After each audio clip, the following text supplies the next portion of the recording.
हमारे शास्त्र कहते हैं ये न चेतयते विश्वम विश्वम चेतयते नयम।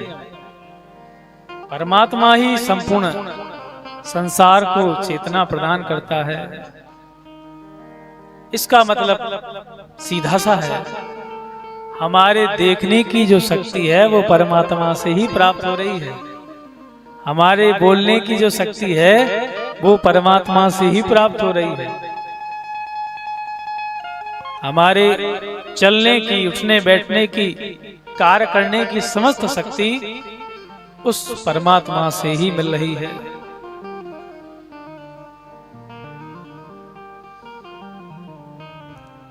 आपके घरों में जो आजकल कूलर पंखे चल रहे हैं, बल्ब जल रहे हैं, ये अपने आप जलेगा कि इसे बिजली की आवश्यकता है?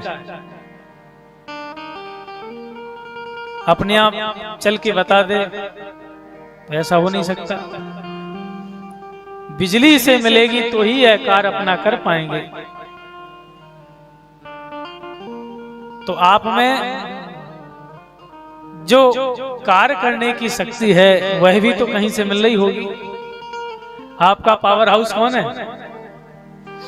बोलो राधे राधे। आप उपकरण हैं संसार के, तो आपको आपका पावर हाउस कहाँ है? कहाँ से आपको शक्ति मिल रही है? कहाँ से आपको चेतना मिल रही है? उसी परमात्मा से। येन चेतयते विश्वम।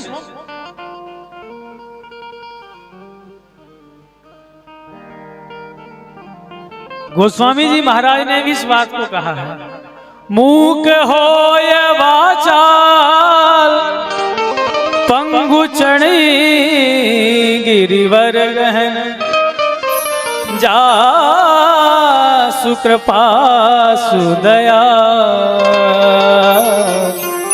द्रवऊ सकल कलिमल दहन। मूकं करोति वाचालं पंगुम लंघयते गिरिं यत्कृपा तमः वन्दे परमानंद माधव।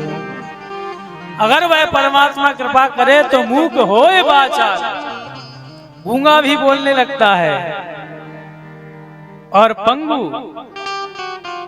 एक अपंग व्यक्ति भी पहाड़ चढ़ जाता है। प्राय आपने देखा होगा कि जो बहरे होते हैं, गूंगे होते हैं, या हाथ पैर उनके ठीक नहीं होते, वो कहीं कलेक्टर बनते हैं, कहीं कुछ। एक सामान्य व्यक्ति से ज्यादा उनमें गुण होता है। देखा है आपने? क्योंकि वो कभी कभी ये ग्लानि करता हो कि हे प्रभु, आपने मुझे एकदम स्वस्थ क्यों नहीं बनाया? परमात्मा कहते चिंता मत कर, मैं तो वह अनादि परमात्मा हूं, वह शक्ति का भंडार हूं। इन हाड़ मांस की भी जरूरत नहीं है। अरे सर्प के कौन से कान लगे होते हैं? आप बताइए, सर्प के कान होते हैं? नहीं होते, फिर भी सुनाई देता है। क्यों? बोले उसका नाम है चक्षुश्रवा। आंखों से ही जो सुन ले उसका नाम है सर्प। तो परमात्मा कहता है किसी का भला ही पैर लगे रहें, हाथ लगे रहें, और मुझे यदि उससे शक्ति खींच लेना है तो पैर होने के बाद भी वो व्यक्ति चल नहीं सकता, आंखें लगी होने के बाद भी वह देख नहीं सकता। तो संपूर्ण संसार को शक्ति प्रदान करने वाला परमात्मा है। इसलिए हर व्यक्ति को चाहिए कि वह जिस गृहस्थाश्रम को चला रहा है वो ये ना सोचे कि मैं ही परिवार का पूरा भरण पोषण कर रहा हूं, मैं ही पूरी गृहस्थी चला रहा हूं। कोई गाने वाला ये सोचे मैं कितना सुरीला हूं, कितना अच्छा गा रहा हूं। ये मैं ही तो खतरनाक है। कर्तृत्वाभिमान नहीं होना चाहिए।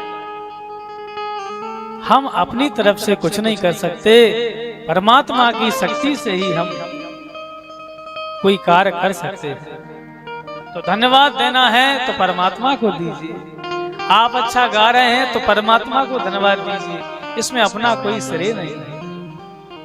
यदि आपके अंदर अचानक से कोई गुण प्रकट हुआ है तो उसका भी आप परमात्मा को धन्यवाद दीजिए। हे प्रभु, मैं तो अपने भरण पोषण में भी सक्षम नहीं था और आपने ऐसी कृपा करी, ऐसी बुद्धि, ऐसी विद्या, ऐसी शिक्षा दी कि मैं सक्षम हो गया। बोलो बांके बिहारी लाल की।